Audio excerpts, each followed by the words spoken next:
এই মুহূর্তের সবথেকে বড় খবর, আপনারা জানেন হারোয়ার আইএসএফ এর প্রার্থী অ্যাডভোকেট পিয়ারুল ইসলাম তিনি নিরাপত্তাহীনে ভুগছেন। কারণ বারবার বিভিন্ন অঞ্চলে আইএসএফ দলীয় কর্মীদেরকে মারধর করা হচ্ছে। তিনি আজ হারোয়া থানাতে গেলেন এবং তিনি সেখানে গিয়ে আবেদন করলেন যে যত তাড়াতাড়ি দ্রুত সম্ভব তাকে নিরাপত্তা দেওয়া হোক।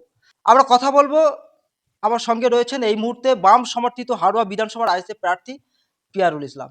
এই মুহূর্তে তার কি বক্তব্য শোনাবো আপনাদের। হাড়োয়া থানাতে গেছি সিকিউরিটির জন্য, যে বারাসাত ২ নম্বর বলুন বা হাড়োয়া বিধানসভার যেকোনো জায়গায় স্পর্শকাতর এলাকা, কারণ ওরা তো সঠিকভাবে ভোট হতে দেয় না। আপনারা জানেন ২০১১ সালের পর থেকে ম্যাক্সিমাম জায়গায় ভোট হয়নি। আমি যেসব জায়গায় মিটিং মিছিল করছি তাদেরই মুখে শুনলাম, ওখানকার বাসিন্দাদের, যে এই ১১ সালের পর থেকে ফার্স্ট মিটিং বা ফার্স্ট মিছিল হচ্ছে। তাহলে আপনারা বুঝতে পারছেন সেই জায়গায় গিয়ে আমি মিটিং মিছিল করছি কতটা নিরাপত্তাহীনতায় ভুগছি বা সমস্যা হতে পারে। সেই কারণের জন্য আজকে হাড়োয়া থানা থেকে আমি সিকিউরিটির জন্য অ্যাপ্লাই করলাম। নির্বাচনের সময় এটা ইলেকশন কমিশনের হাতে চলে গেছে এখন বাংলা। এখন ইলেকশন কমিশনই কন্ট্রোল করবে ওয়েস্ট বেঙ্গলকে, যতদিন না নতুন মুখ্যমন্ত্রী হচ্ছে ওয়েস্ট বেঙ্গলে আফটার ইলেকশন। কিন্তু কি দেখলাম, হাড়োয়ার যেসব বুথে ইন্ডিয়ান সেকুলার ফ্রন্ট শক্তিশালী, আইএসএফ এর শক্তিশালী ঘাঁটি, সেসব বুথে টিএমসি তাদের ছেলেদের বা তাদের কর্মীদের পাঠিয়ে ঘর দেওয়ার প্রলোভন দেখাচ্ছে এবং টাকা পয়সা নিচ্ছে, ফর্ম ফিল আপ করছে। আমাদের হাড়োয়া অঞ্চলের বেহালা বুথে গতকাল একজন গেছিল, হাড়োয়াতেই বাড়ি, এবং যাওয়ার পরে তাকে জিজ্ঞাসা করার পরে সে সঠিক উত্তর দিতে পারেনি। বলল আইপ্যাক আমাকে পাঠিয়েছে।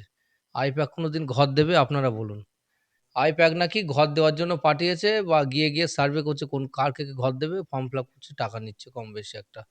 তাহলে এরা কতটা পজিশন বাজে এদের চলে এসছে সেটা আপনারাই দেখতে পাচ্ছেন, যে ভোটের জন্য এরা কত কিছু করতে পারে। এখন কোনো সরকার নেই, এখন নাকি ঘর দেবে, এখন লিস্ট করছে মানুষকে প্রলোভন দেখানোর জন্য। কিন্তু মানুষ কিন্তু তাদের ওই গর্তে, তার মানে ফাঁদে পা দেয়নি। তাদেরকে জিজ্ঞাসাবাদ হলো, যিনি এসেছিল জিজ্ঞাসাবাদ, অনেকেই ছিল, ম্যাক্সিমাম লোক পালিয়েছে, একজনকে ধরা হলো। জিজ্ঞাসা করার পরে উনি বলল যে আমাকে অমুক পাঠিয়েছে, এখান থেকে পাঠিয়েছে, এই ব্যাপার এই বিষয়। তাহলে স্পষ্টভাবে আমরা বুঝলাম যে হাড়োয়া বিধানসভাতে বা হাড়োয়া অঞ্চলে এখানে যারা টিএমসি করে তারা ভোট পাওয়ার জন্য কি কি করতে পারে।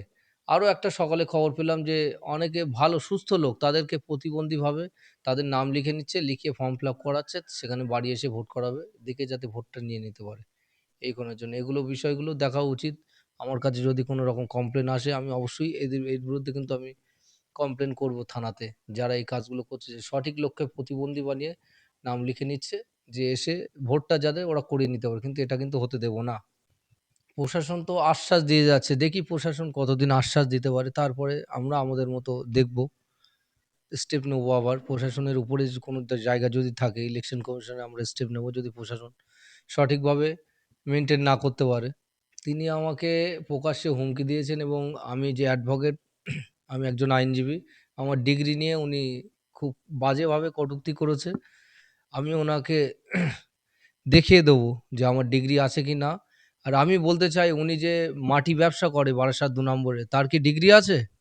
তার লাইসেন্সটা কোথাও আছে, ওটাও কিন্তু ওনাকে দেখাতে হবে। ভোটের পরে জবাব নেব ওনার কাছ থেকে, অসুবিধা নেই, তৈরি থাকবেন।